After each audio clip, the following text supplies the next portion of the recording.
I'm here today to talk to you about cloud risks and their myths for 2020. Hopefully you will learn a little bit about what cloud computing is, what the risks are, and what might be a myth. We hear a lot of issues that people talk about what the cloud is. A little bit about me. I started my technology career back in 1988 with a communications company. My career of choice, though, was law enforcement. I became a sworn deputy in 1992 with the Oklahoma County Sheriff's Office. As opposed to making money on the side working security, I decided to keep my technology communications business practice. So I was making a lot more money working, in my business part-time than I was full-time as a deputy, but it didn't matter. That was my career. That was what I was going to be doing from that point on. Career-ending accident in 1998, so that pretty much ended my law enforcement career while I was on duty. We lost control of the vehicle, and that's pretty much did me in, at least for working back out on the streets. After surgery and rehab, the sheriff said, well, I won't put you back out on the streets, but since you own a computer company, a consulting company, I'll put you in charge of my IT department. So I ran the sheriff's IT department for about a year. And of course, at that time, I was the supervisor over the IT department. My staff was, making about $35,000 a year. I was still a deputy, and I was their supervisor, and I was still making $20,000 a year. So I was like, Sheriff, what gives? It's like, by law, I can only pay you deputy salary. If you want to give up your gun and badge, we'll talk. And remember, my career of choice is law enforcement. I said no. But a recruiter came along looking for somebody that with my unique skill set to come and work for the Department of Defense, designing and engineering top secret classified systems for the government. And of course, remember, again, my career choice is deputy, but he said, I'll start you out at $65,000 a year. I said, see you, Sheriff. He let me keep a reserve commission. I continued to do all the electronic crime investigations and help him out, because somebody with my unique skill sets to do electronic crime investigations, forensics investigations, is rare. At least it definitely is in Oklahoma. So I continued to kind of do that part-time, but then I was designing and engineering systems for the Air Force, built secure databases, secure web servers, and spent my time 2 years working on a particular project for the Air Force. After that, another recruiter came along and said, hey, we have a company, an organization that's looking for their first ever director of IT security. So after that 2-year project with the Department of Defense was up, I left there and I become the first ever director of IT security for the University of Oklahoma. So that was in January of 2001.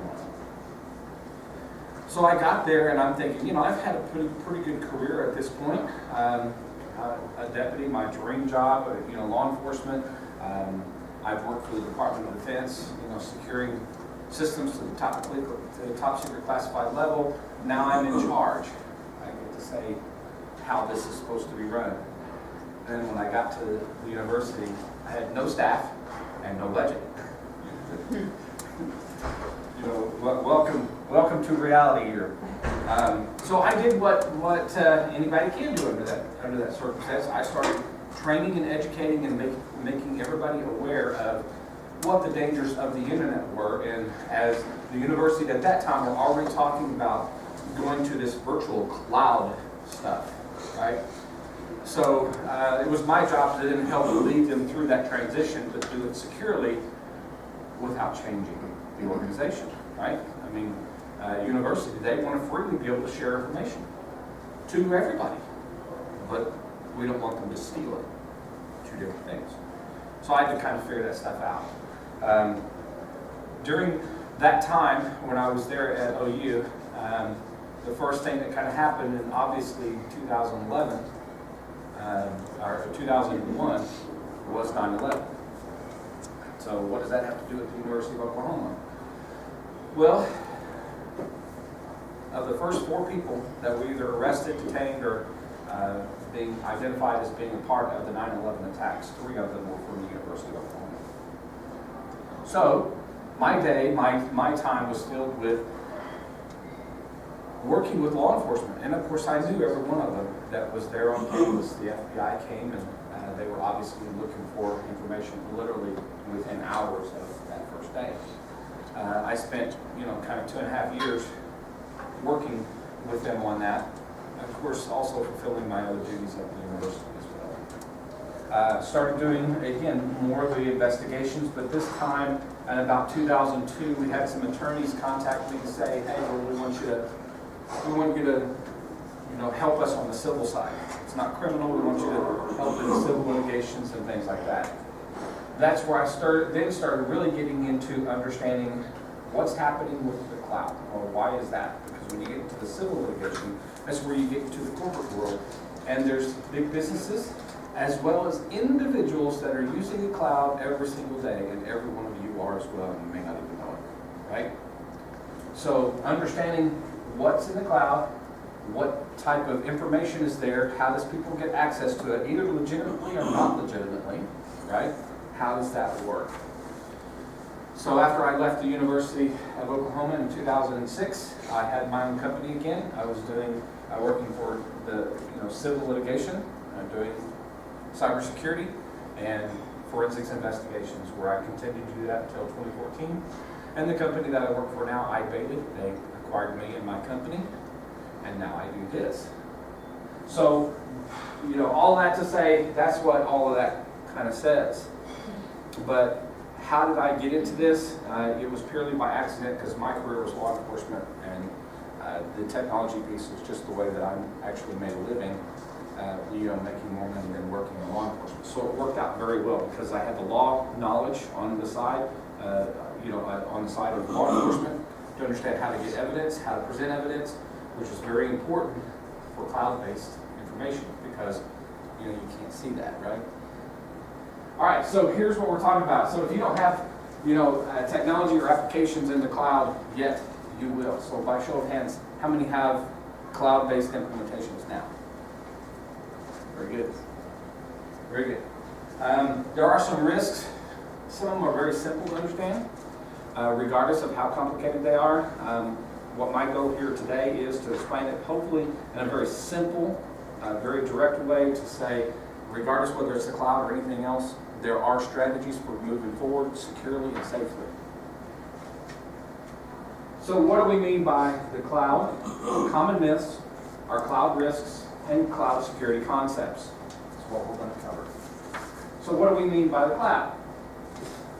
Software as a service. This is one of the types of cloud-based services that we're talking about. We're talking about Office 365, Adobe has that, Google Apps, Salesforce, Dropbox. It's an application that you use to access, that's in the cloud. So if you all have Gmail for personally, that is a cloud-based service, right? You're using that app and it's actually in the cloud. You go to a web browser and you connect to it. You can connect to it from your phone. You can connect to it from your computer. It's an app, right? It's the software as the service, okay? Not this. Platform as a service. Operating systems, databases, web servers, the Elastic Beanstalk, Heroku, Force, OpenShift, Apache Stratus. Well, these sounds like system, applications as well. But you can notice these are all platforms that helps you do something else, right? So you can have your operating systems in the cloud, right? You don't have any equipment, but you want your operating system. Well, what does the operating systems allow you to do? You can do virtual desktop computers. You can install your other applications on the operating systems. You can put your data in databases, right? So you're eliminating the hardware piece, but you need those types of platforms to be able to use those in the cloud, right? And there we have a little cloud there. Not quite the way it works, but again, misperception. Infrastructure as a cloud. This is where you get into AWS, Azure, Google Cloud, Rackspace, DigitalOcean, private. And what we're talking about there is literally eliminating your server closet with the rack and all of that, the physical hardware. So now that's another aspect of the cloud. It's actually literally replacing your physical equipment. And that's basically it. There is no other types of clouds that we're talking about. They'll fit into one of those three categories. So really, there is no cloud. It's just somebody else's computer. Right? Just remember that. There is no such thing as, ooh, cloud. No. It's just somebody else's computer. Right? Literally, that's all it is. Now, they're extremely sophisticated computers, very advanced computers. When we get into this virtual world, you say, well, like your Gmail, for example, it is on Google's computers in the cloud. Well, no. It's on somebody else's computer. So where is it? They have facilities all over the United States and all over the world. Literally, your email is on multiple servers throughout the entire world. Why is that? Because that's the cloud aspect of it. It's not in one place, but it is physically on computers, but it's spread everywhere. Well, why is that? Because it is on multiple computers at the same time. So if something happens from Google's perspective, there's a server that goes down, you will never know. You will never lose any of your data because of the way that they built their infrastructure to be able to keep and maintain that data. Right? It is very secure for Google. It is very reliable for Google.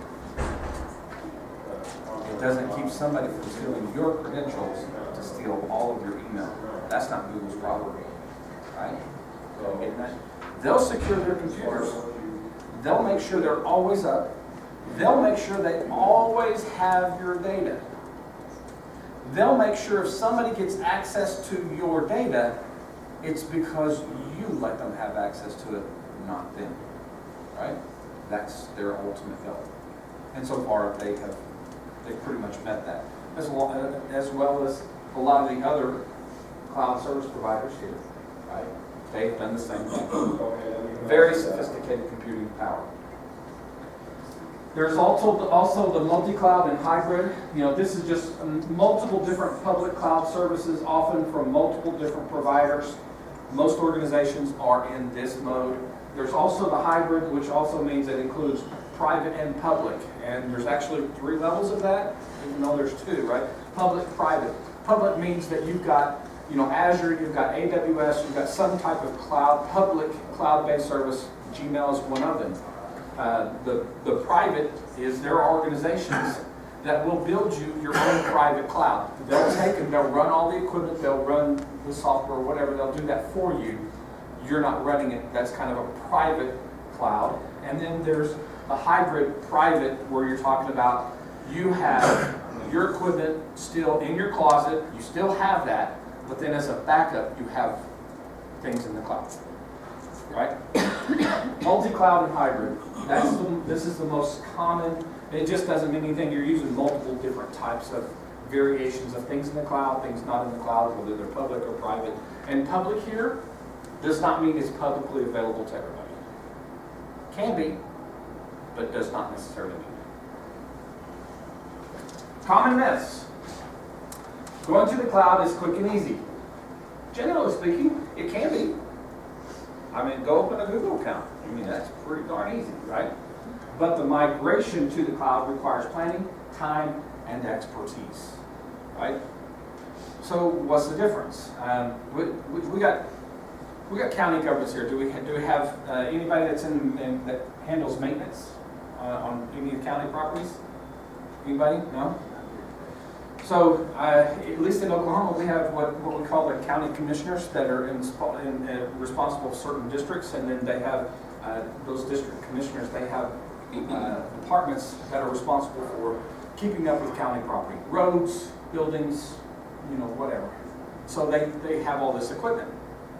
And one of the things that's very important for them is because of the OSHA regulations and all safety regulations and things like that. They're never going to buy a new piece of equipment without having somebody specifically trained to operate that equipment. Not going to happen. Do not go to the cloud thinking it's going to be quick and easy because it's just another computer. My tech guy can do this. Do not do that.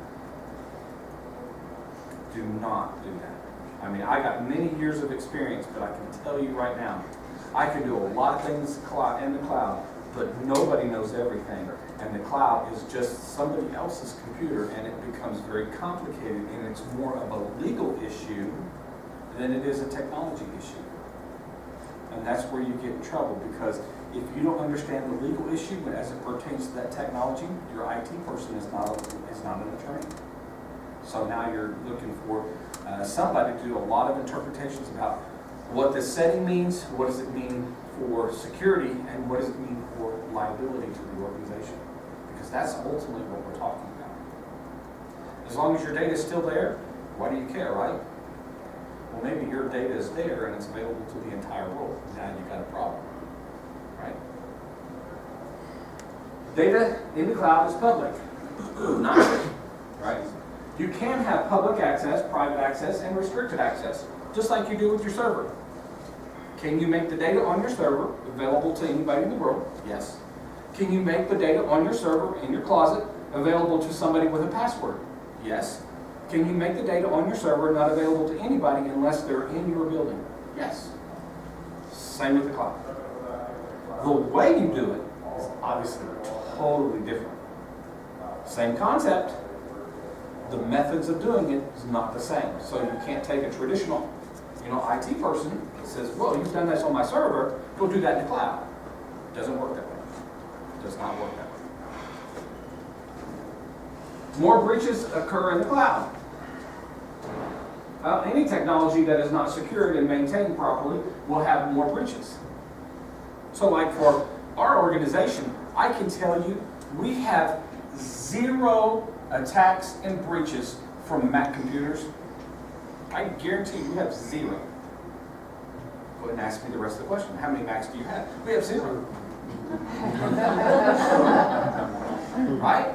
So if you move everything to the cloud, you're going to have more attacks and more breaches in the cloud than you do on premises, right? So you can't really listen to this. It's not necessarily true. There is a part of this that is true. Whenever I go and do my investigations for these cloud-based instances of things that are running, the problem is nearly 100% of the time they have taken unqualified IT people, said, go run my cloud, and it's getting breached because you have people that do not know what they're doing, putting things in the cloud, thinking they run the same way. So from that instance, from that particular perspective, that's where a lot of organizations are seeing these breaches in the cloud. It was because of the cloud. It wasn't you had untrained, unqualified people. Sorry. But aren't those cloud-based programs, aren't they a bigger target than my closet in my building, my server? So I'm a hacker. People have gotten pretty good now about securing a lot of their technology on premises. But you know what? Everybody's moving to the cloud stuff now, and that's so much easier to attack because they're not securing it. What's going to be my motivation? Am I going to go try to attack the secure stuff? I'm going to go try to attack the cloud. If you have a hybrid, which most people do, you have some stuff on premises, some stuff off. I want to get to the stuff that you got secured in your building because you really think it's secure because it's in your building. I'm going to go get your cloud, and then I'm going to go into your building. Exactly. That is the most common attack when you're talking about cloud-based infrastructure.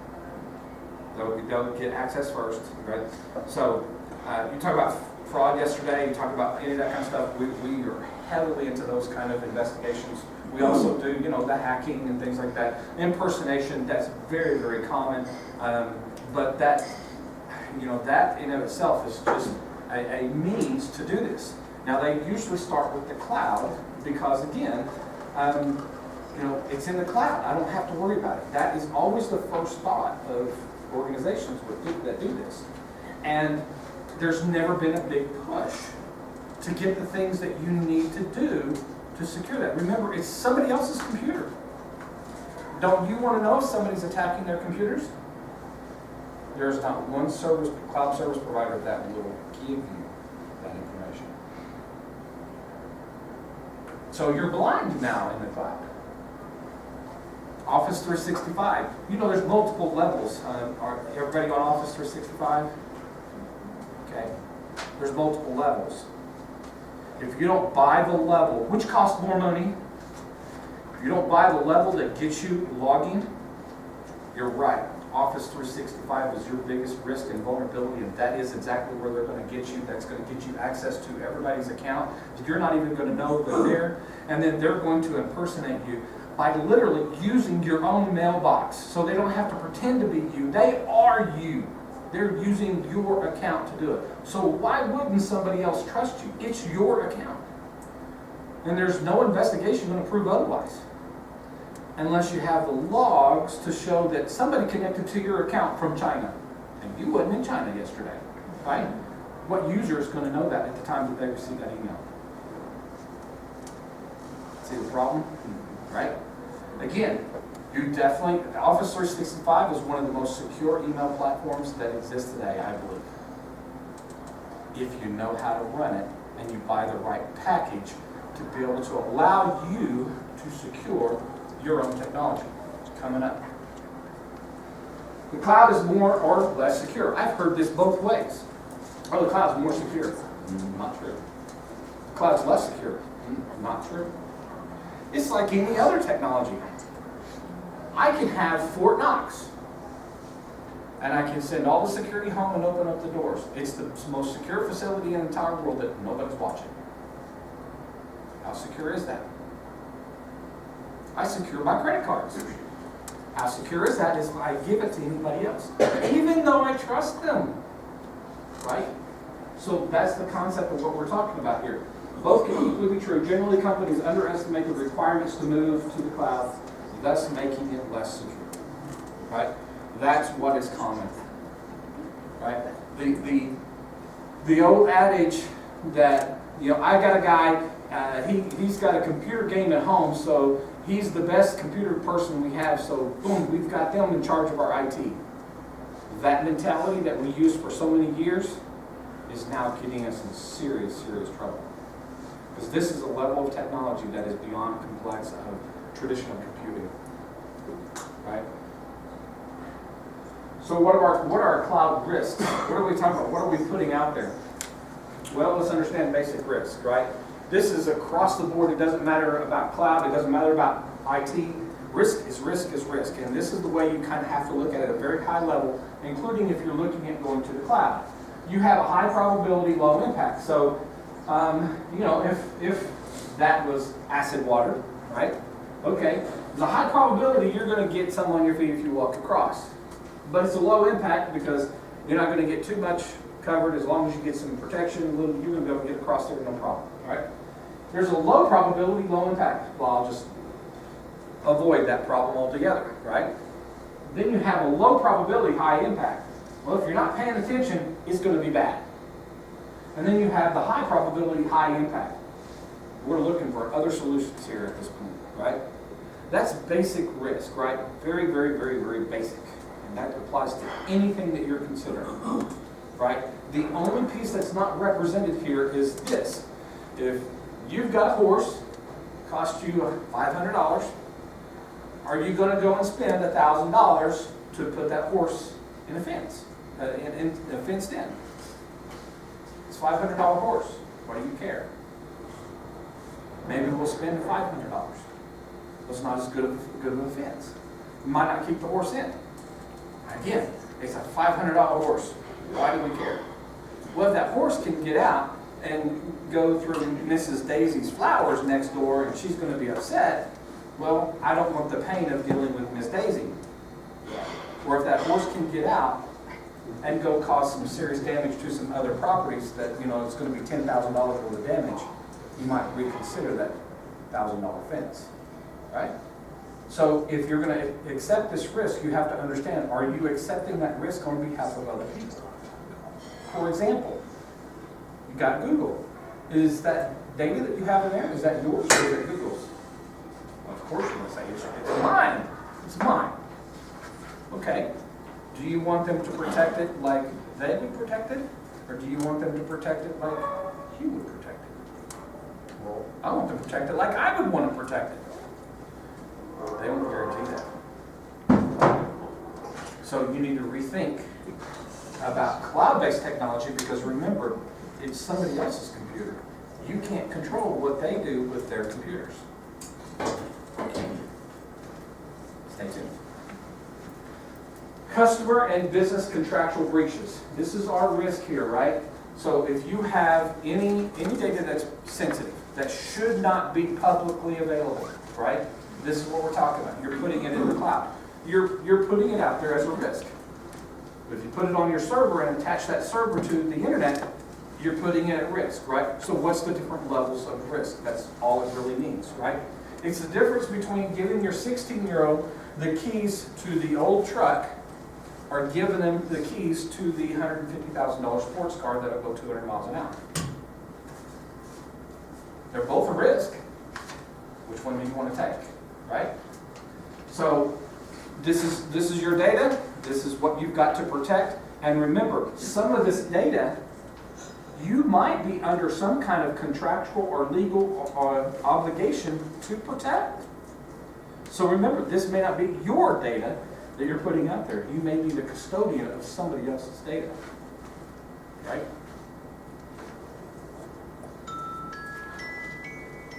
It is not a question of if, but when you will be compromised. Anybody heard that one before? It's no longer true. There is a more readily understanding realization by security experts today.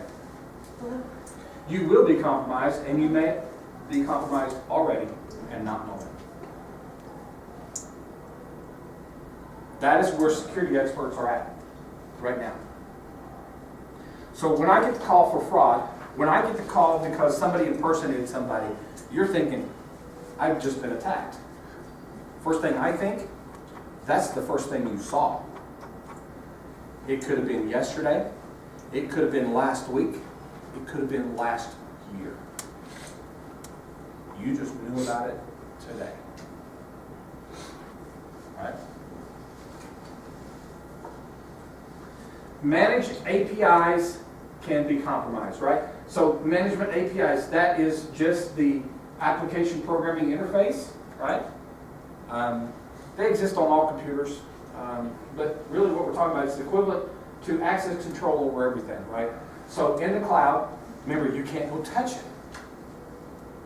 So you have to have some way of getting access to it to turn on the network, turn off the network, configure the network, and do things. Not from the application perspective, from the users. You've got to be able to get behind it, right? You have to have the application programming interface. You've got to have a way to be able to get there to control everything that you have in the cloud.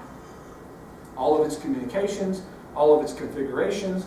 Just like in your closet, you can have somebody walk in there and unplug it from the network.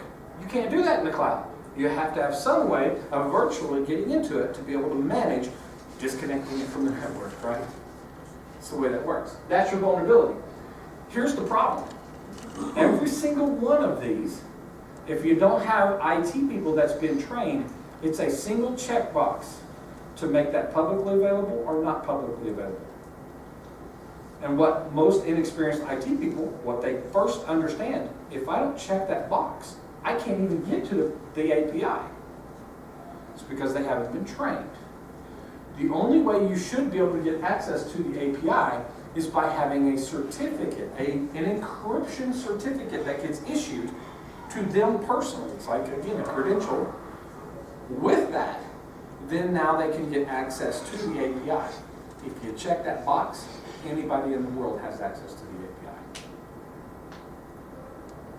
A single checkbox makes it that easy. Happens all the time. You know, I went to the DEF CON, it's a hacker conference they have every year at Las Vegas this year, and that was a big topic. Everybody's just loving it, and you can go and find those. I mean, you know, there's There's a lot of things that hackers have to do, but they're all that stuff automated. You know, just download this program, run this, and it'll go out and you'll search the internet for all of those automatically. Are they looking for you? No, they're not looking for you. They're looking for all of the APIs that's been made public. That's how you're going to get hit. Right? They're looking for the things that you didn't take care of. This is a huge vulnerability. Huge vulnerability. Easy targets. 49% of victims were successfully attacked. They are attacked again within the first year. This is very common. We're seeing it more and more now. It would take a sophisticated hacker only 6 minutes to break in a Wi-Fi network. Right? So understand this 49% of victims. So what does that mean? Well, it means different things. It depends on who you are. Depends on the value of the data. Depends on if the hacker realizes it. It depends on if you piss them off. It depends on if you give them a reason to like coming back to you. Right? The first question that the ransomware people that call us to respond, should we pay the ransom or should we not? I've seen it both ways. You can pay. What have you just communicated to the hackers? I don't care if they give you access back or not. I don't care. You've just given the hackers $10,000, $100,000, $1 million. They ask for a lot of money sometimes. How much are you willing to pay? Whatever that is. Let's just say it's only $10,000. You've just paid them $10,000. Your security was vulnerable to start with. You're probably going to be vulnerable again within 1 year because you're not going to spend any money now that you got your files back. You're like, okay, got past that one. You just made yourself another target because you don't do good security and you pay out. They don't care. They don't care if you lose your files. That's not their motivation. You're just going to pay. I've also had, we're not paying. And I tell my clients, either way you decide, you better understand something. You've just been put on notice. You better take security seriously after this. And I don't mean going out and buying an extra little firewall, or you better take it seriously within the entire organization because you may have just made yourself a target. And if you say no to them, they're like, well, okay, maybe you had a backup, but you're probably not going to fix your vulnerabilities. And they're just going to come after you again. Right? Because they want their money. Okay? So, what's the defense to this? Not much. Cannot confirm that data is deleted. If you have a server in your closet and you go and you want to delete all the data, you can literally just remove that hard drive and beat it with a hammer. There are tools to help you erase that. You can confirm. But when it's in the cloud, you lose visibility over whether or not it's actually deleted. Because remember what I said? Data's all over the world. It's designed to make sure that data is not lost.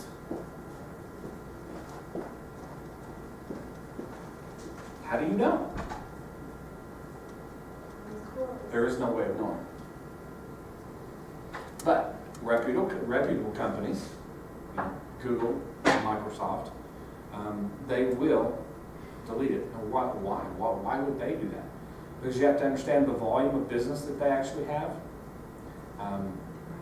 They don't have enough server space to keep all that. They just don't. Because if you don't want it, they don't want it. Right? So it's a very limited amount of time that they would keep that. Sometimes it's a matter of hours, sometimes days, but they're not keeping it for very long. They cannot be your backup solution, and they will not go and get it for you. Maybe with law enforcement subpoenas, there's limited data that can be retrieved, but I mean limited. Nothing that would be of value to you if it's your data.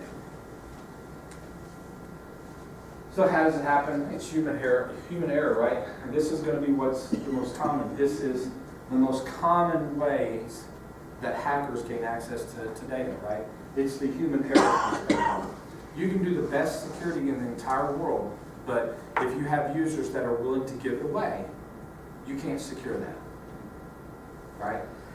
If you have users that are just willing to give it away, there's nothing you can do, right? I don't want anybody taking my credit card, so if I don't want anybody taking my credit card, I'm going to keep it in my pocket and keep my wallet with me at all times. And I have to remember that forever.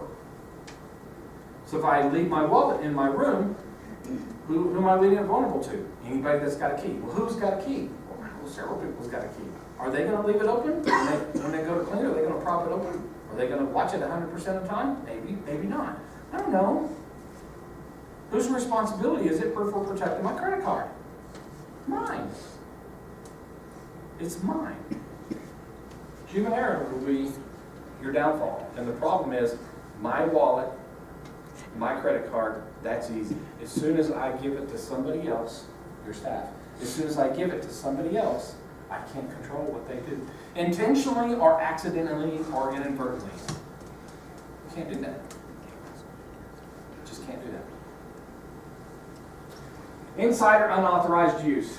This is another problem. Because everybody thinks, ooh, the big bad hacker. Fraud is an internal. It's not an external. Fraud is internal. Fraud is your best employees. Right? Fraud is internal. Insiders such as staff and administrators for both organizations, both the cloud service provider, right? It's somebody else's computer. So now you're saying, I trust them and their staff that they hired without doing a background check that just got out of jail. Yes, I trust them. How do you know? How do you know who they hired? Did you go to their HR and ask to see their records? You can't do that. Or can you? The impact is most likely worse when using the infrastructure as a service due to an insider's ability to provision resources. So what that means is, remember, the infrastructure as a service is that's replacing your physical equipment. Well, what does it take to get a new server in the cloud? Done. We've always had this problem in IT, what we call shadow IT. You always have either users or IT going down to Best Buy, and it's like, I need more ports on my network. I need to be able to plug in more things to my network. And so they just take a Walmart special and plug it in, and now they've got more network ports. That's a huge risk. IT people, well, I need my own server to kind of play with it because I'm the network administrator. I need to understand things are going, so I need a server to be able to test. So I'm going to build a server and put it underneath my desk. So do that. Right? There are ways to give IT people and users what they need. Let them request it. Right? In the cloud, it's literally a push of a button. New server. Right? Means of compromise. 49% of malware is installed via malicious email attachments. Email attachments are just horrible. Attachments can also mean URLs as well. Links. Over 80% of all attacks involve some form of social engineering attack method, right? What's the one thing that's not covered? It's the social engineering. But the majority of the attacks are coming through social engineering. What's social engineering? Give me a credit card, and you give it to me. Whatever I got to do to convince you to give it to me, that's all I got to do. It's not a crime. I just asked you for something, and you gave it to me. That's not a crime. Social engineering. That's the majority of all attacks today. Anything that you can think of. Oh, what about this nasty virus? Probably some type of social engineering. The first hacker, quote, hacker, to be arrested and convicted, famous guy by the name of Kevin Mitnick. He was arrested and charged for hacking. He'll be the first one to tell you he wrote a book about it. He's making lots of money off of this too, today. He's not a hacker. He was a social engineer. All the places that he hacked into, he did something to convince them to let him have access.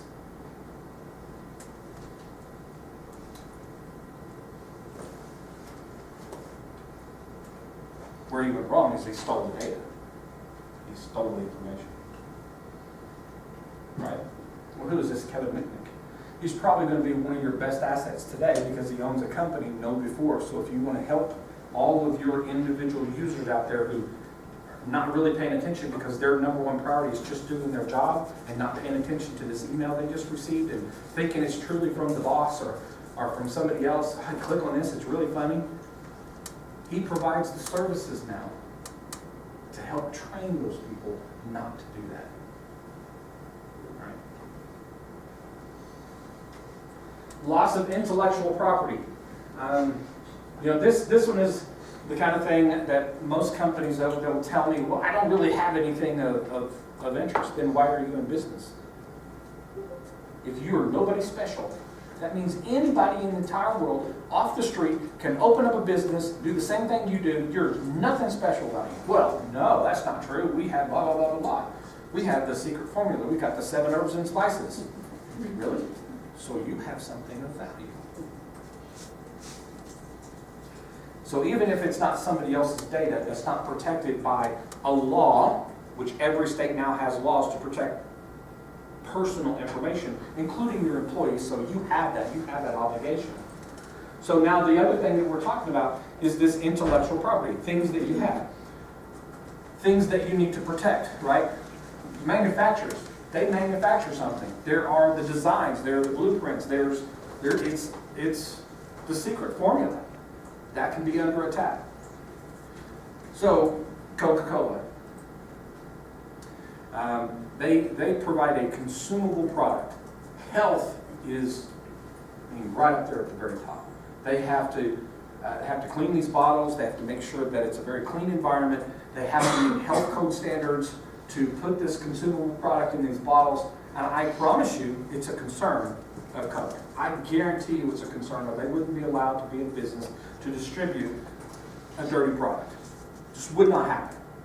Right? But if you ask the CEO what is his number one concern, it's the formula. So what is your most valuable asset, and are you protecting it to the right levels? So it may not be something that by law you're required to do, but if it's yours, it may be the secrets to how your organization runs. And you may not want that publicly available. On average, it takes 101 days to detect a malware infection.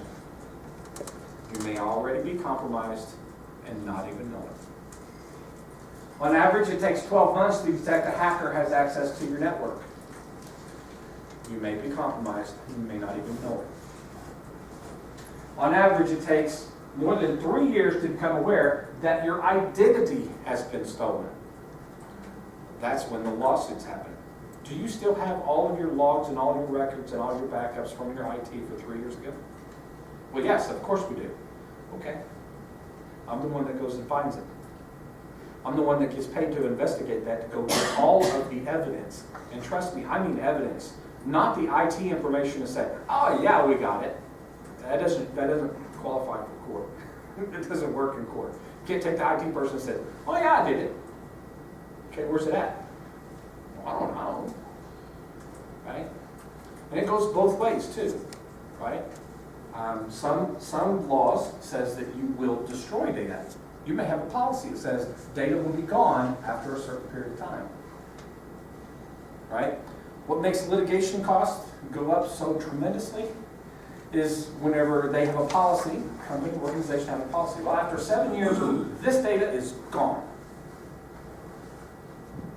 And nearly 100% of the time, I go in, and when I start gathering evidence of things that are that old, the first thing the IT person tells me is, my boss, he hates it whenever I can't get, my files back. So instead of deleting it, I made a copy of it and put it underneath my desk. You can pretty much quadruple the amount of litigation costs that you're fixing to incur. Because you had policy number one that said you weren't going to keep it after 7 years.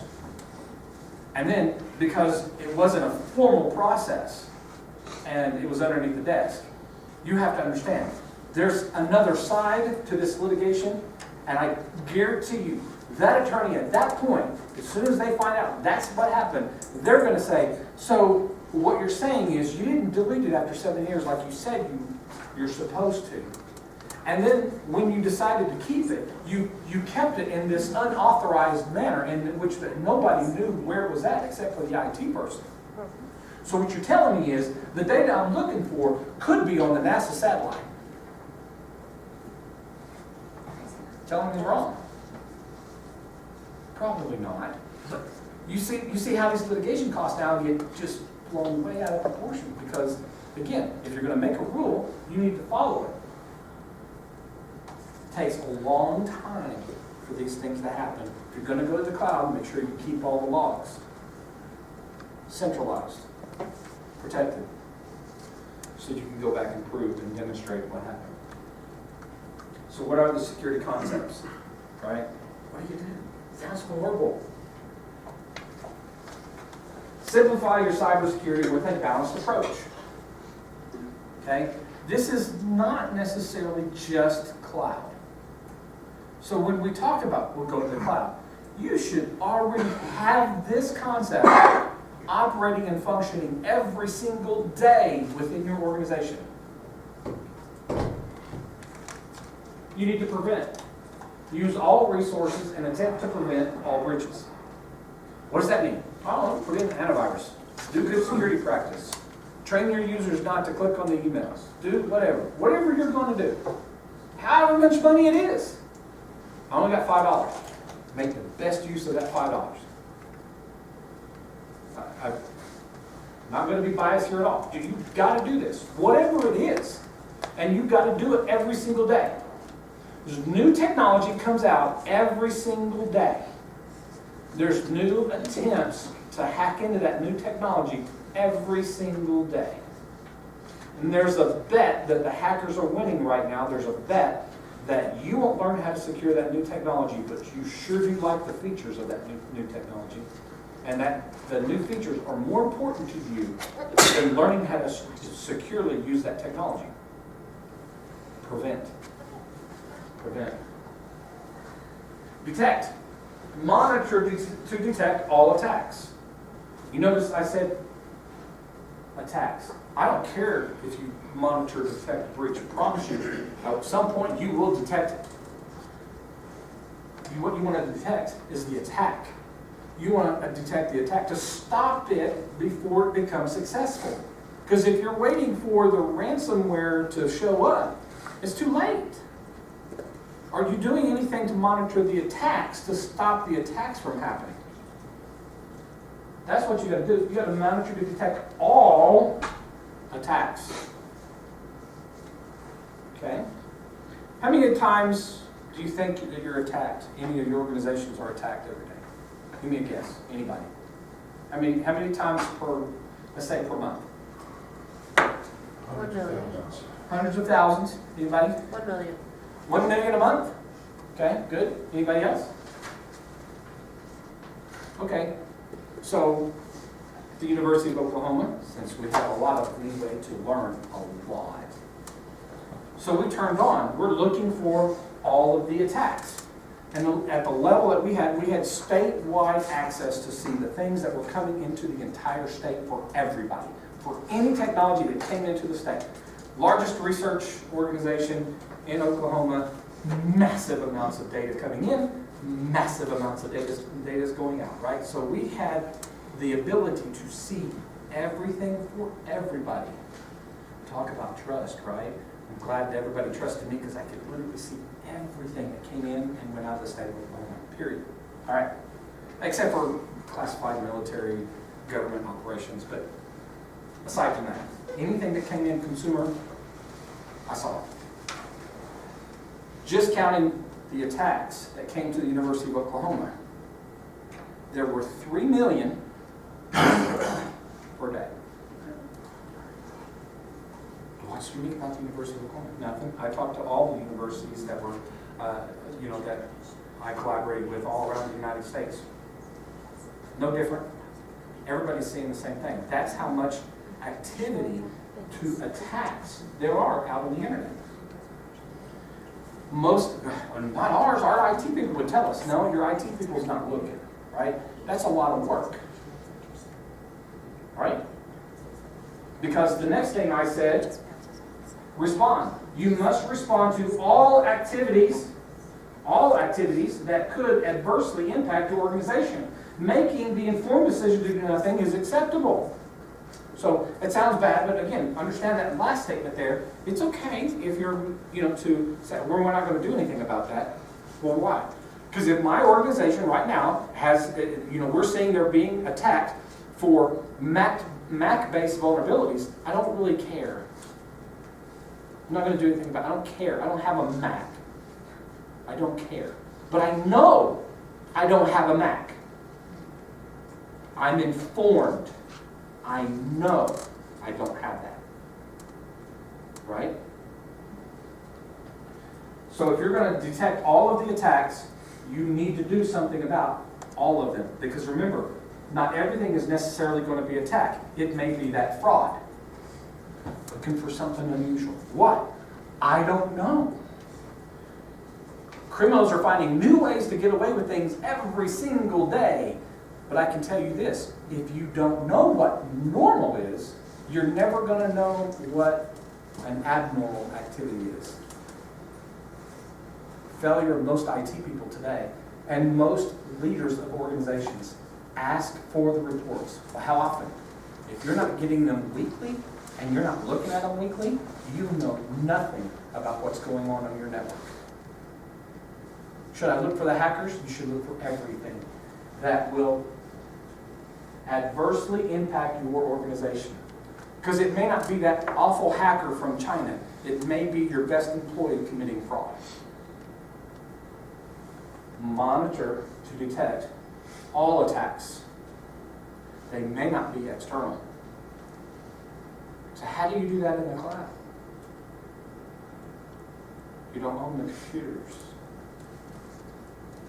It's still very basic. Are they authorized or are they not authorized? How did they get authorized? And are there any controls in place? And are those controls working? Right? It's a process. Keep going. Before you get to detect, during your prevention, you've got to put things in place. You've got to know what your inventory is. And you've got to know what your vulnerabilities are before you can detect something, right? Remember what I said. I'm not worried about Macs. The Mac attacks, not worried about them. Why? Because I know my inventory. But then you can't leave this out. I use Microsoft. Oh, Katie, bar the door. There are tons of vulnerabilities, and Microsoft is doing all of us a favor by only giving us the fixes once a month. They find them every day. They fix them every day. They won't let you have them but once a month. Because they're doing you a favor. Because people complained when they would give them to you every day. They complained, it's spam. Stop.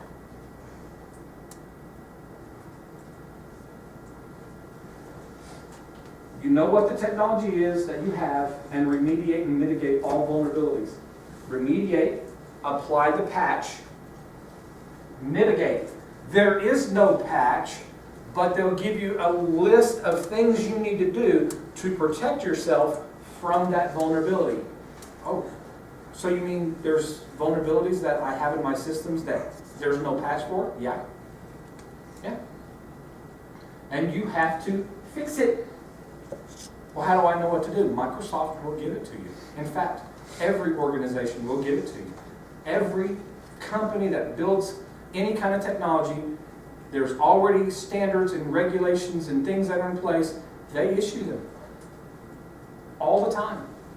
If they can't come out with a patch, they'll tell you what you need to do, what configuration changes you need to do, what things that is going to be a priority to protect you, to mitigate yourself from that attack.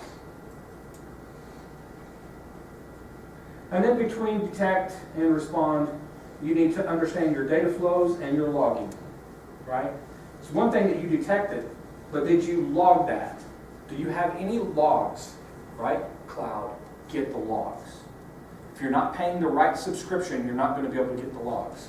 So, Office 365, number one attack is gaining access to that account and then pretending to be you to attack everybody else that's in your organization, and for everybody else that's in your organization, one of the things that's already in the Office 365 is all of your contacts, personal or business, and they will then distribute email based on every one of the accounts they have to those accounts to further attack and gain access to other people's accounts. It happens very rapidly. I can see, we traced hackers. They can quickly and easily get 500,000 email accounts in one day. But just by getting access to one person's email, that quickly then perpetuates other emails within the organization and outside the organization, because it's exponential. How many contacts do you have in your contacts? That's instantly. You wouldn't have them as a contact if their email wasn't any good. Aha, hacker knows this. Those are good emails. And if I use your mailbox to send out an email to your friends and colleagues and coworkers and counterparts and external and internal to the organization, they're going to trust you because you're nice. And when you say click on this, they're going to click on this because they know you. That's how it happens. You'd be surprised how easy that is, even for the organizations that train and the users are aware. It's so easy to get caught up. I'm busy. I always get this email from this person, and they do it. And again, the hackers are smart. They understand your signatures. They'll use your signatures. They'll look and see how you communicate with that person. There's actually programs that will rewrite emails that look the same way to deliver whatever message the hackers want. You can do that yourself now. The technology is built into most of the advanced Outlook programs now. You can have it automatically do responses and program that in a way that you would respond. More and more people are starting to use that and take advantage of that because they don't have time to respond. Right? The data flows, this is important. If I have a firewall, I need to know what can get in that firewall, whether it's in the cloud or into my network that's in my building. Well, nothing could get in the firewall. No, you have to allow something in, or else your systems wouldn't work. This building has windows and doors for a reason. It needs to light in, it needs to let people in and out. It's controlled, but you have to do that. Firewall, you have to allow things in and out. Have to, or else your organization wouldn't work. Do you know what's allowed? Do you know what is not allowed? Do you know why? Once that data comes in, do you know where it's allowed to go? Well, yeah, we have a web server. Great. So that tells me, because I'm the IT, I get really geeky at this point. On the firewall, you're going to have what's called port 80 open, and port 80 is going to come in, and you're going to be able to get to the firewall. Great. But what about this other database server over here that by default Microsoft turns on the web server? It's not a web server. No, but it turns it on. Are you sure that when they come into port 80 that they're actually going to your web server and it's not a hacker going to your database server and exploiting that web server because Microsoft did you a favor by turning it on for you because you may not really realize that you need it. Thank you, Microsoft. Right? Know what your data flows are. This is not just what your configuration of your firewall is. Know that if what is allowed is port 80, that port 80 is only supposed to go to this server. You need to be able to see the data flowing to say, but port 80 is coming over here. You see the problem? I don't know that it's bad, but you better check it out. Right? Right? So know those. Your IT people, usually this is a network person, but they can't do it without cooperation of the system administrator. System administrator takes care of the servers and the applications. Network administrator handles the network traffic. Well, it's the network administrator that handles that. Well, the network administrator will either allow traffic or won't allow traffic. But who decides what that traffic is supposed to be and what that server is supposed to be? That's going to be the system administrator. So you have to tell the network administrator port 80 is going to be allowed through the firewall, but if anybody comes in on port 80, I want you to lock that down, network administrator. I want you to lock that down so that port 80 is only allowed to go to this server. Don't even let them go over to this one. Nobody's doing that. But it can be done, and you talk to any network administrator, and they'll tell you, oh yeah, I can lock that down. Well, why aren't you? Nobody's told me to. Nobody's told me to. And what do you hear from the system engineers? Well, that's a network guy. I don't need to tell him how to do his job. Got to work together. Those computers don't work without that network. That network is worthless without those computers. Right?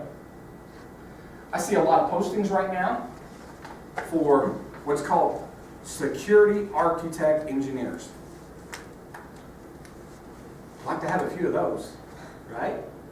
But you look at the job description, and I've been in IT over 30 years. I'm looking at this job description, I'm like, it's a network administrator. No security to that. Why are companies posting this network administrator job now with that title of security on it? Because they think, or maybe it's true, their IT people is not as good as what they think they are.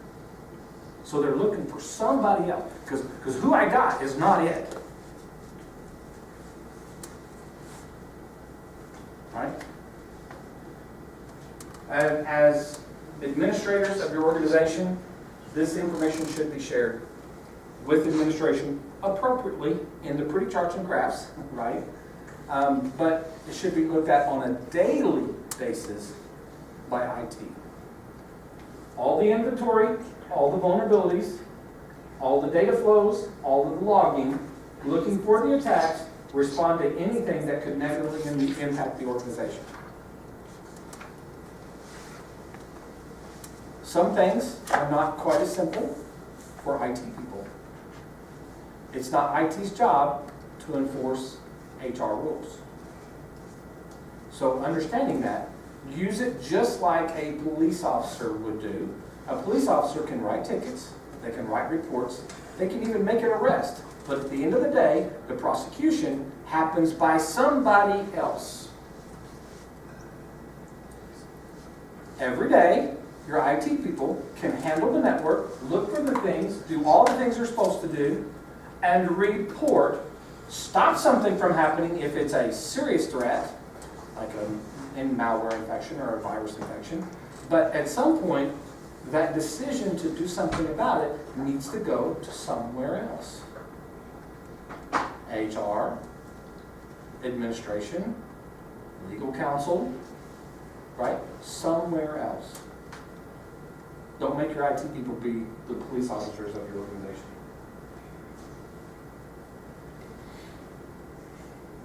Not quite how it works. So here's the cloud service provider security solutions. I'm comparing AWS, which is Amazon's, with Azure, which is Microsoft. They are cloud service providers. And remember, cloud is, to you, is just somebody else's computers. You have to implement the security to protect your data on their computers. So the question is, can I buy a firewall at Walmart and put it in my cloud? No, you cannot. But there are vendors that will say, I will sell you the equivalent, the code that we would normally run on a box that you would install in your server room. We have all of that code virtually that you can run in the cloud for any of the service providers. You can do that. But then remember those APIs that we talked about that are extremely vulnerable? What can you do with that, right? Well, there's a ton you can do with that. Remember, that is the service provider's means for you to gain access to control everything. So the best question here is, for what we just talked about, prevention, detection, and response, does our cloud service providers help us in any way protect our data on their systems? Yes, they do. Here it is. For prevention, they have what's called the AWS Identity Access Management and Active Directory integration. Here they have Secure Access Management. That's the specific name of the services, if you're going to use those cloud service providers to help prevent. If you look at these, basically, all that is, who are you going to allow access and how you're going to allow them access to it. Okay? VPC design and security grouping and design, right? That's virtual private computing. All that is that will help you securely design your infrastructure in the cloud. Detect. So now we're getting into you got to detect. They offer CloudWatch configuration here, Microsoft Security Center there.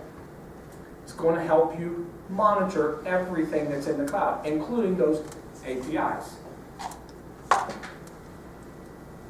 CloudWatch, CloudTrail integration, and Azure Advanced Threat Protection.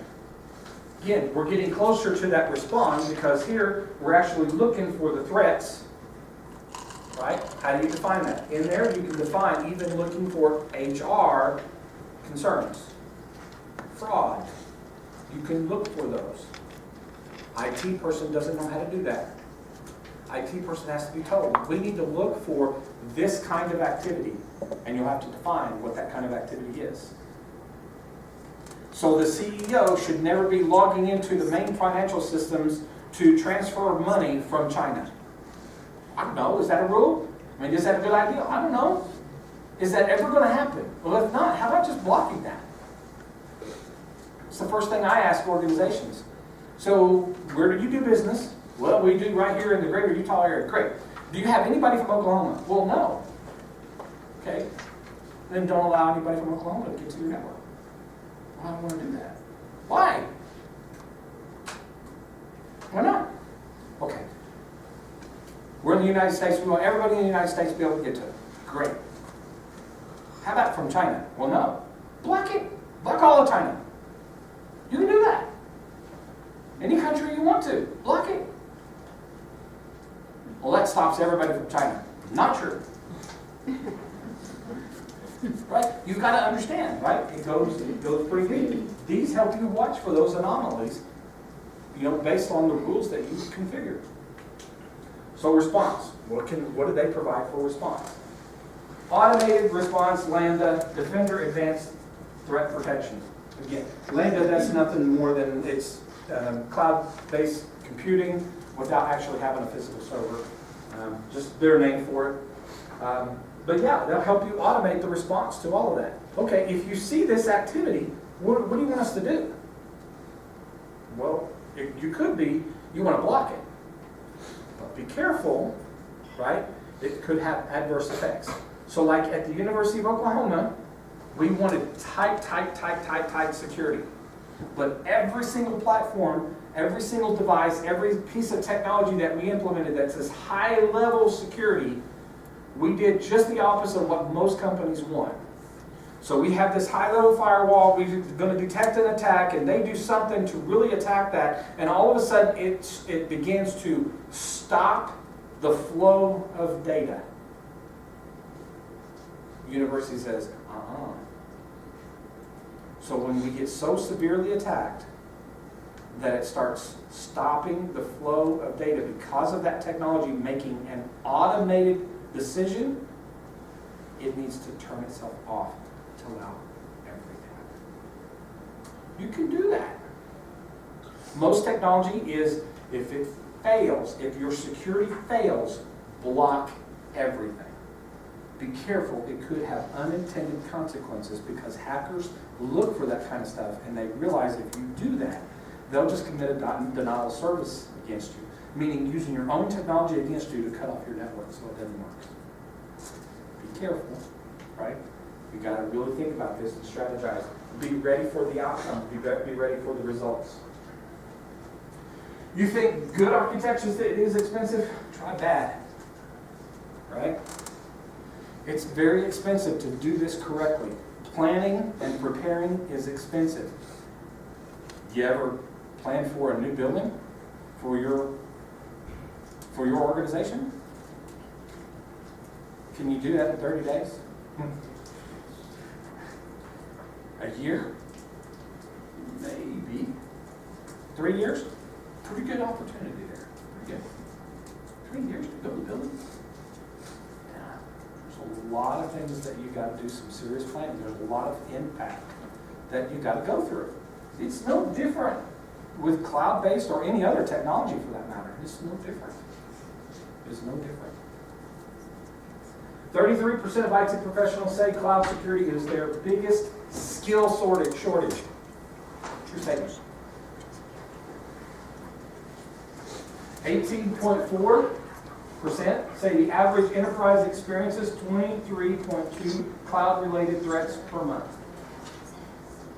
Somebody's not. 18.1% of files uploaded to the cloud-based file sharing and collaboration services contain sensitive data. But it's a policy. We're not allowed to do that. Yeah. And everybody follows policy. Okay? 72% of organizations are committed to confidential or sensitive information in the cloud. 50% of those organizations have defined roles and accountability for safeguarding sensitive information stored in the cloud. They don't go together. You're committed, but not really. Okay?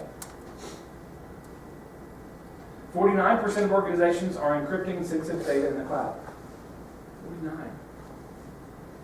Okay. 51% of organizations are not encrypting their data in the cloud. Oh my gosh.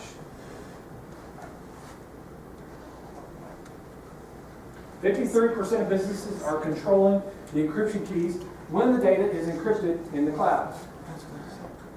Okay, encryption, when you encrypt something, you have keys. Just literally like you have keys to get into any room or any building. Right?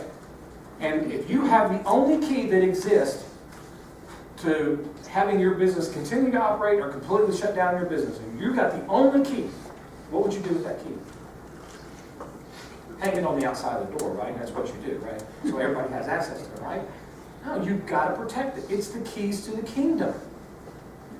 You'd be surprised how many people, oh yeah, we got encryption. Where's the keys? What keys? A key? I don't need a key. I just log in.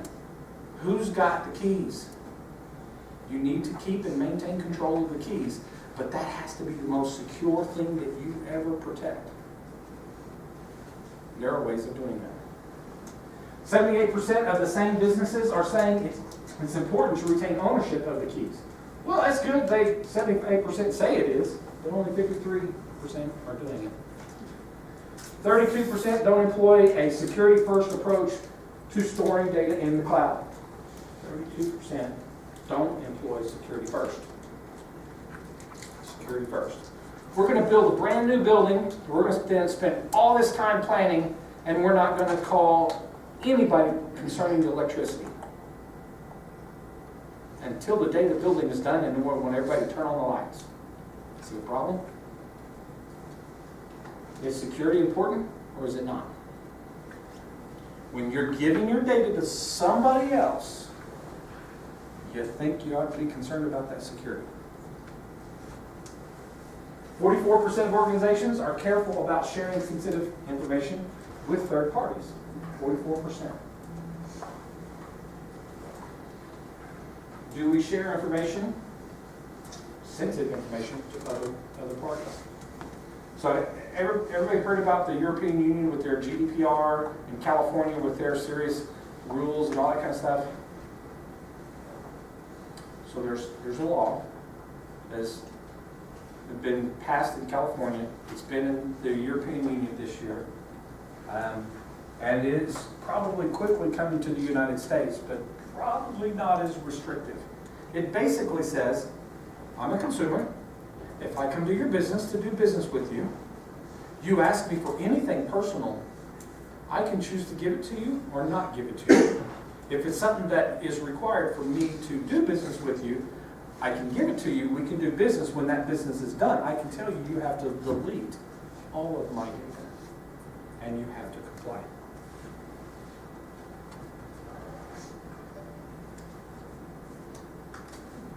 Of course, there are exceptions, but those exceptions are rare. They mostly deal with government, like obviously law enforcement's not going to delete records, right? Government, there's just things the government has to do. You can't delete that stuff, but you still have to protect it. Agency heads are being held accountable criminally. It's serious, right?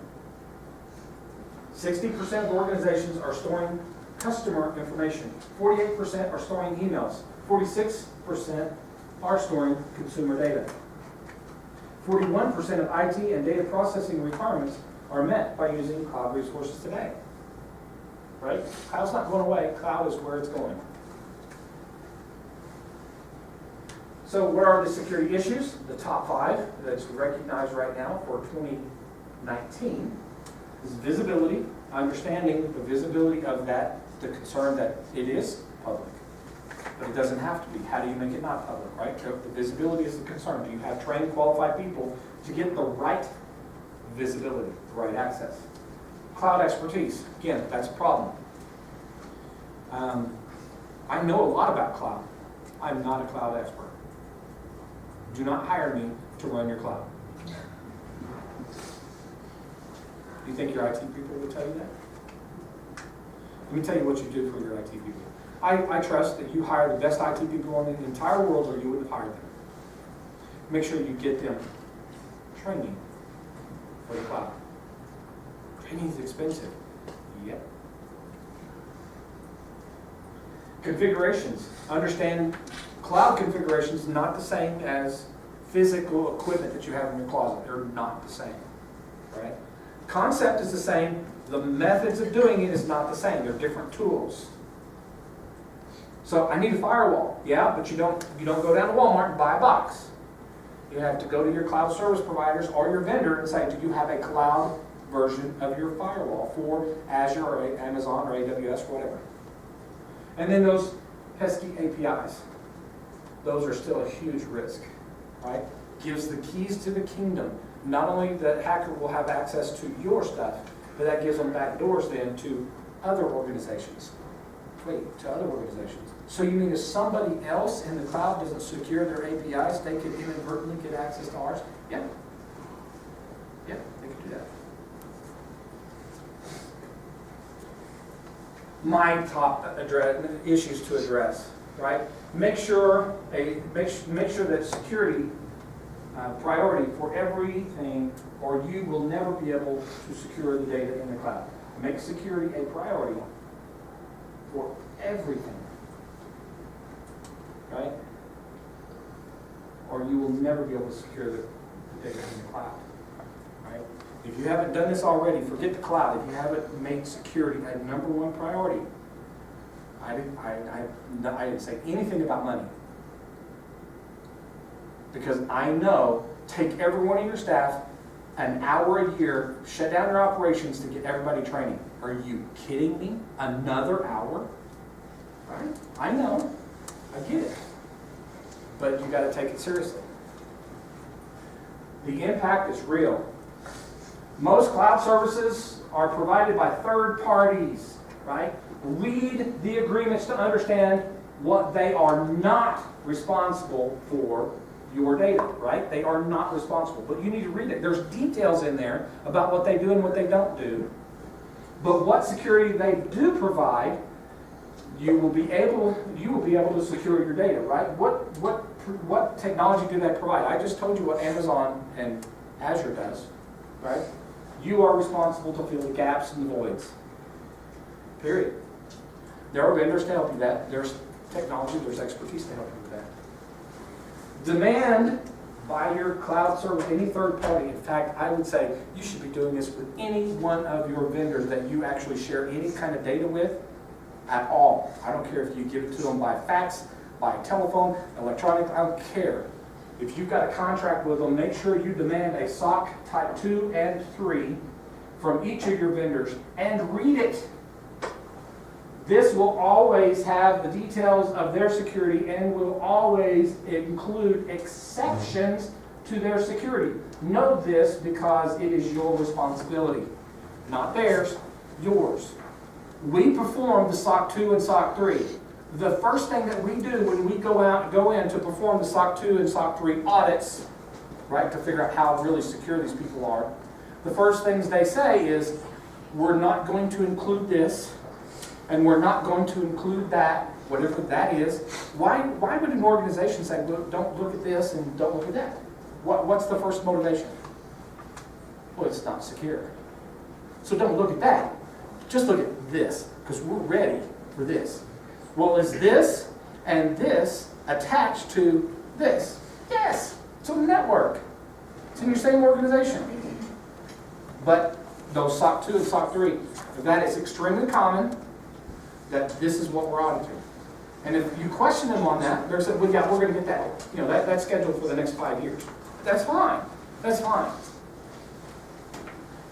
Know this because it's your responsibility. It's your data. Are they protecting it like you want it to be protected? Yes or no? That's how you find out. I don't care what material they publish and say, oh, we're good, we do this, we do that, blah, blah, blah, blah. I don't care. What if they don't give it? Now what? I mean, that's pretty secret information. Yeah, it is. Do you require financials from some of the organizations that you do business with? That's pretty significantly private, right? No different. What if they don't give it?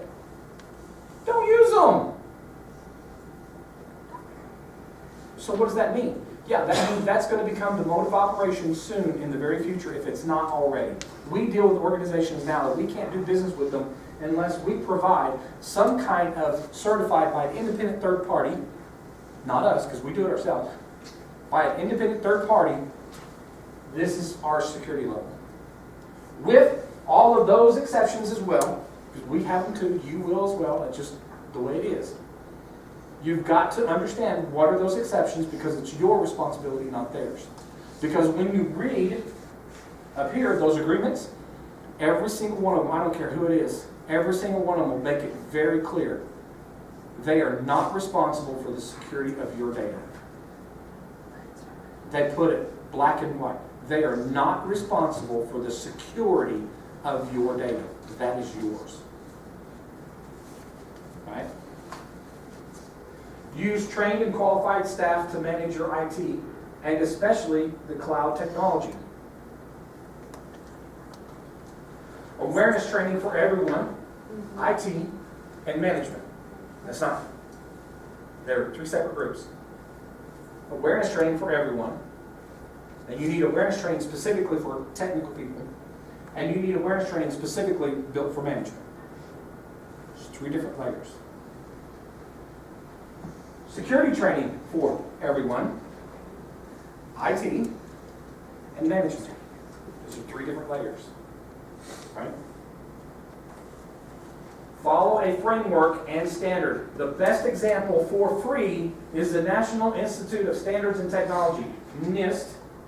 They set the standards followed by everyone.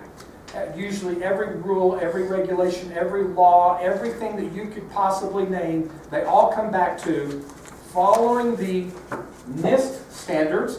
This is what we recommend. So NIST is very generic. Usually the rules or the regulations will get very specific. So HIPAA is very specific. HIPAA will tell you that they follow the standards of NIST. PCI, credit cards. All of the standards that's been written to secure credit cards, they all refer back to NIST as the standard. So why not just go to NIST as the standard for yourself? Yes, you should still follow HIPAA. You should still follow. Yeah, you should. Yeah. Whatever those regulations are. Yeah. Every set of regulations you put out, they're all going to reference NIST. NIST has free documents, both for you as administrators, as well as IT people. You want to look at those concepts?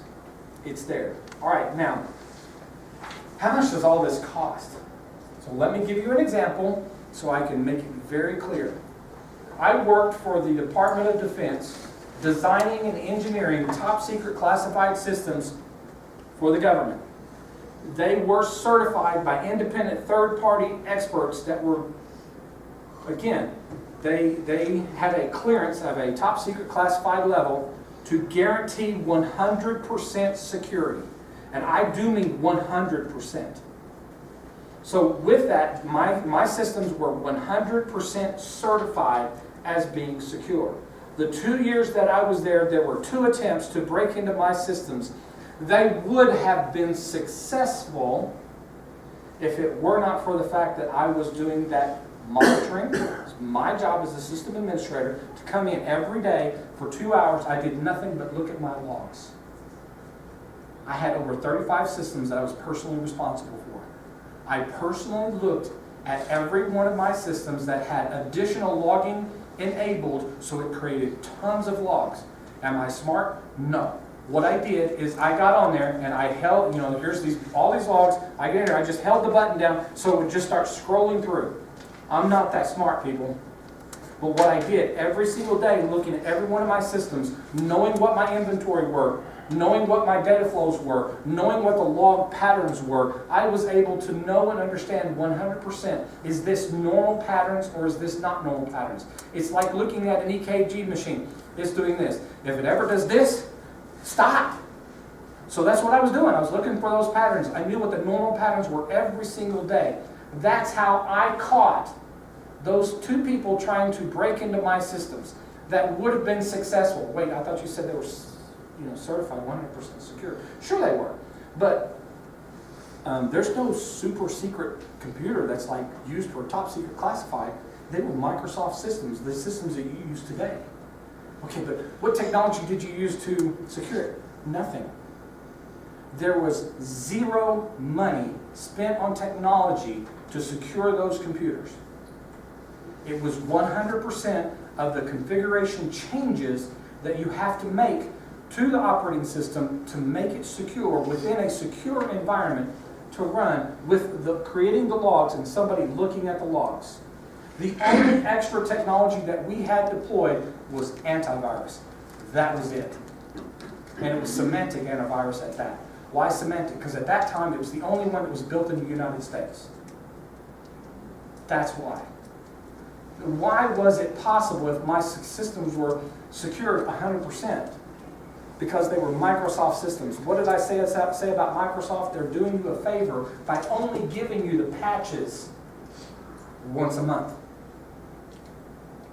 So if I don't have a patch for a vulnerability that Microsoft has on a system that I'm running, I can't stop the attack if I'm not looking at the logs for free. It takes a lot of my time, but that was my job.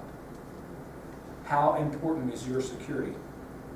Are you using your IT person to go help people change the color of their screen? Or are you using your IT people for what they're truly trained and qualified for? Right? So think about that. So where are the documents that I use to secure to the top secret classified level? On the NIST website. All of those documents that I used are now publicly available and put out for free through the NSA, National Security Agency, for free. You can get to that off of the NIST website. It tells you how to secure your organization. It tells you what framework to follow. It tells you how to run your organization so that you have a security first without breaking your budget. It's just somebody's job every day along with their normal duties that they do every day. And it's everybody's responsibility. So everybody has a role. That's what it means to secure in the cloud. Start within your own building, within your own operations, and that just becomes another piece of technology that you're using. Right? Questions? How much time do we have? We're good. We're good? Okay. So basically, for me personally, I probably shouldn't use the cloud. Is that what you're saying? I highly recommend the cloud for everybody. I highly recommend eliminating as many physical computers you have in your building and putting them in the cloud, including the computers you got on your desktop. Don't do it unless you're going to do it right. Okay. So, understanding what that means. I mean, you have the best capability of being secure.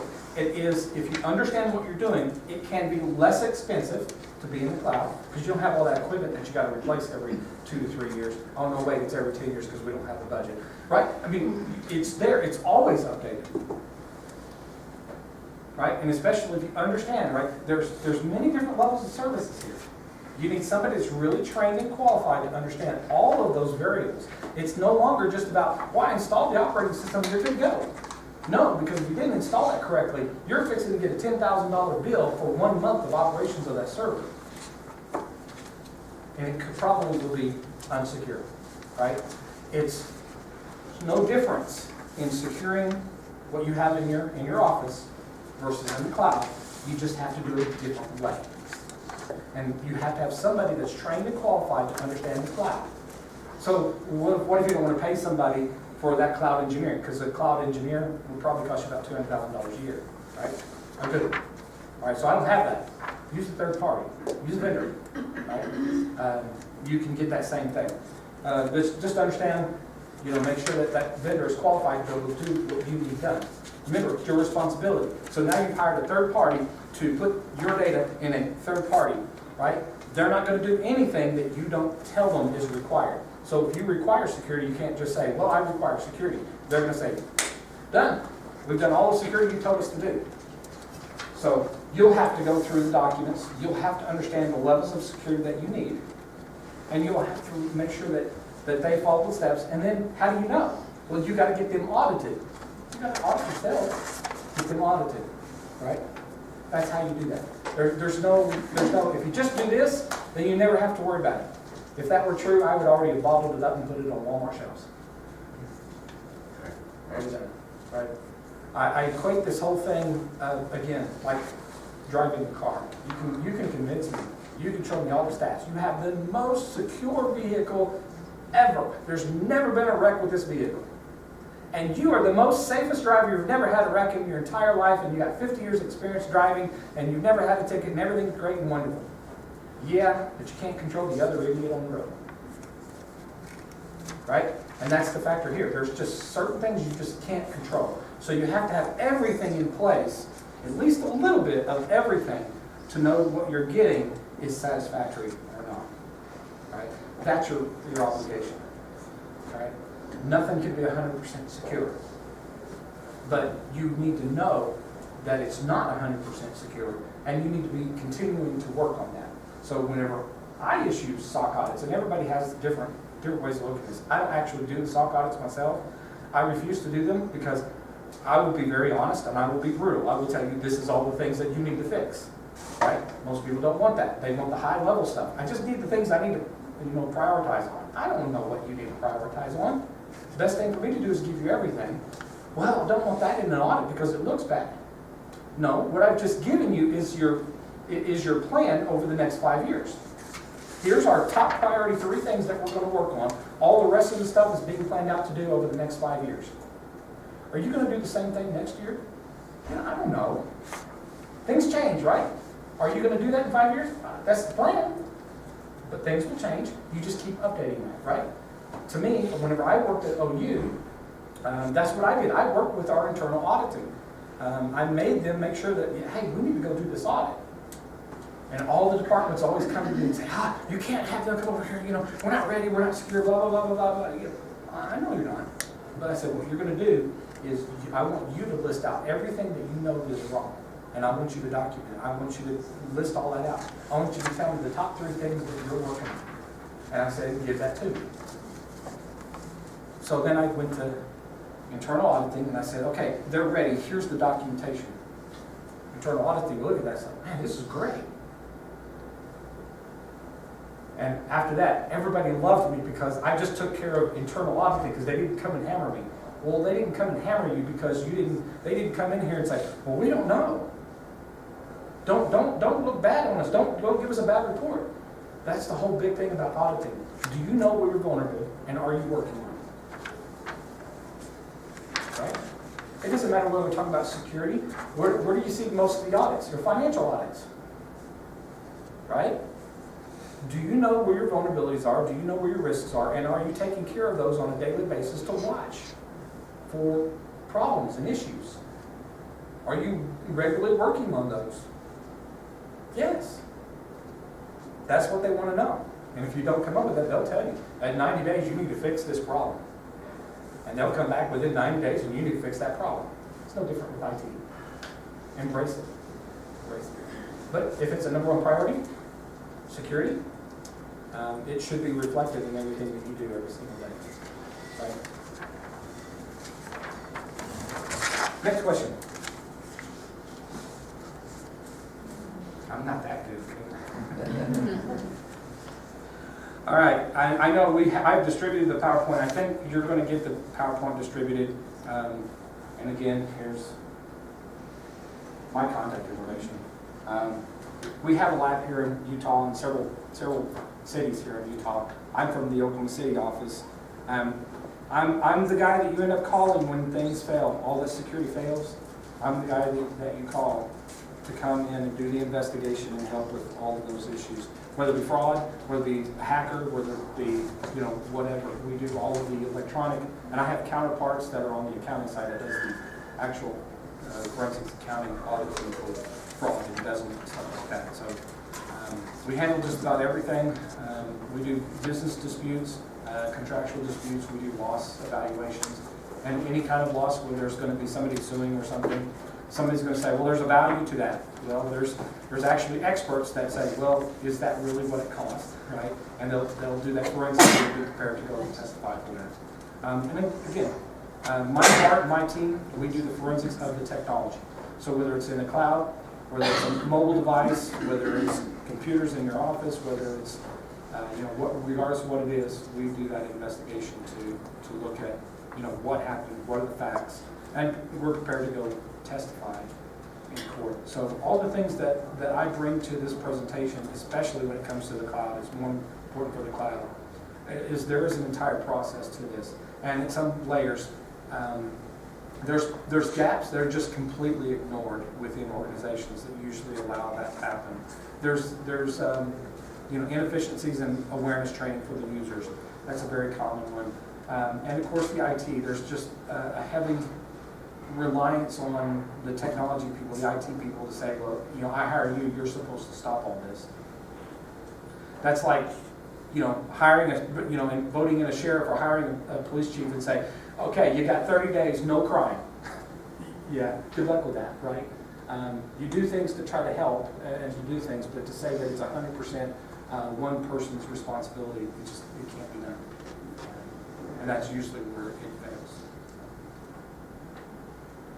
All right. Thank you very much. Thank you for your time.